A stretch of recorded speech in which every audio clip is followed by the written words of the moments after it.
Alright, so we are going to explore a website called readwritethink.org. Once again, that's readwritethink.org, which is a great resource for English teachers.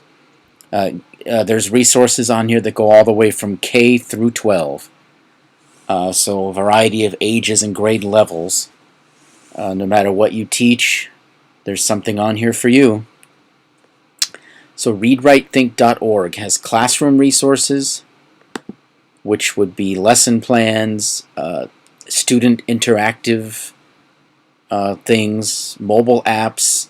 They list some mobile apps on here that students can use, calendar activities and printouts or worksheets.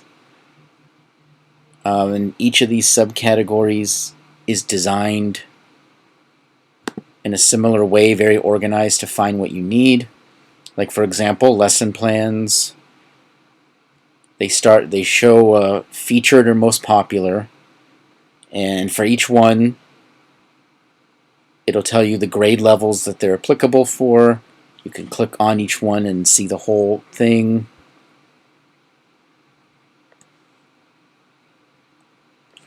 And the lesson plans offered are mini lessons,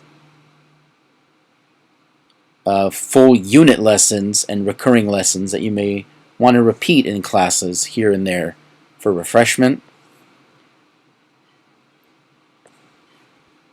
If we go back to classroom resources and we select, for example, mobile apps, again a similar organization, featured and most popular, and it's organized into separate categories: apps that are for organizing and summarizing, otherwise known as the critical steps that come between research and writing. You can click see all and you'll be able to see all of the organizing and summarizing apps that are available. Inquiry and analysis, writing poetry, writing and publishing prose, and learning about language. And again, each one tells you the grade levels that it's applicable for. And there's a brief description of what the app is, what it's about, what it does. There's other things on here like printouts, for example, which are worksheets that you can print out for the students that they can use for assignments, for notes, for brainstorming, for group discussions, things like that. Then there's also professional development. There's strategy guides, lists and reviews of books and journals that can help teachers. List of meeting and events, things they can go to, places they can gather to get help, and then online resources for professional development. So for example, the professional library, as I mentioned, it's books and journals that will help teachers with teaching, will help them develop their skills and experience.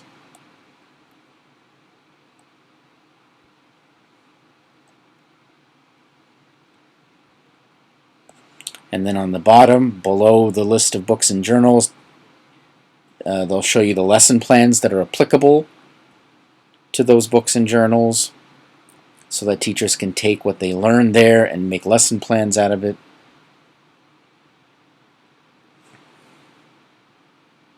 There's strategy guides, meetings and events. They'll show you any upcoming conventions and conferences that are happening, lists of affiliates and assemblies, councils, and a consulting network.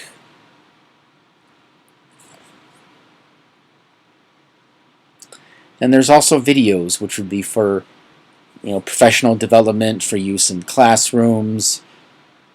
They're all there. You can click on that and look through. If you pick something such as literacy in action, it'll show you a quick little thumbnail of the video, a little blurb about it. You can see the length to determine whether that will work for you or not. You can scroll through the different categories of videos up here. And then the other resource, which is highlighted in red, the parent and after school resources. So it's categorized by grade level, and it's different assignments and activities that students can do at home that you can assign as homework or they can do for fun. Let's say you're teaching 7th and 8th graders, so you want to click on grades 7 through 8.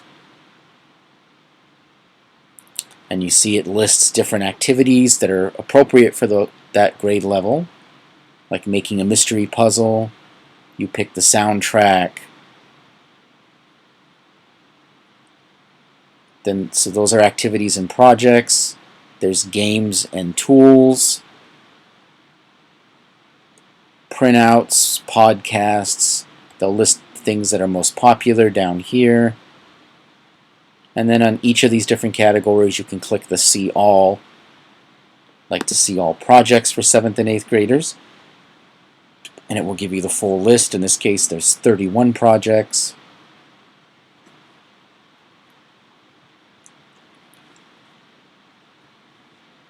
Now, as you see, it's going to give you a list of projects that include grades 7 and 8. For example, this can be for 6 through 12.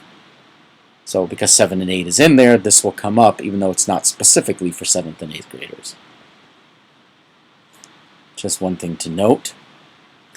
And then one cool thing that'll really help you no matter where you're at, whether you're on classroom resources, professional development, there's always this search bar here on the left side of the page, which allows you to search by keyword, but also to refine your search.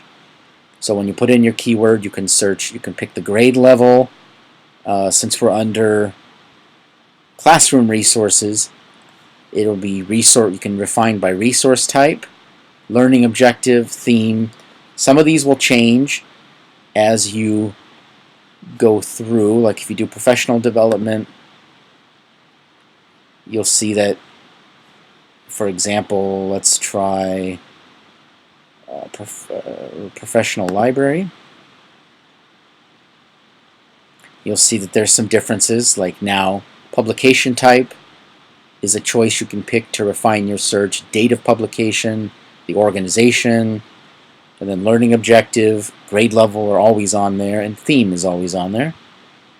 So no matter where you go, you'll have ways to refine your search to find exactly what you're looking for. So again, this is readwritethink.org. It's a free resource. It's great for K through 12, either elementary school teachers or junior high, high school English teachers. Any grade level K through 12 where you're teaching English, or language, there's a wealth of great resources on readwritethink.org.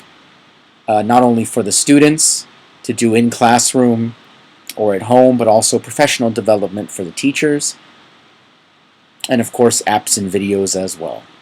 Hope you enjoyed that, and I hope you find this website very useful. Thank you.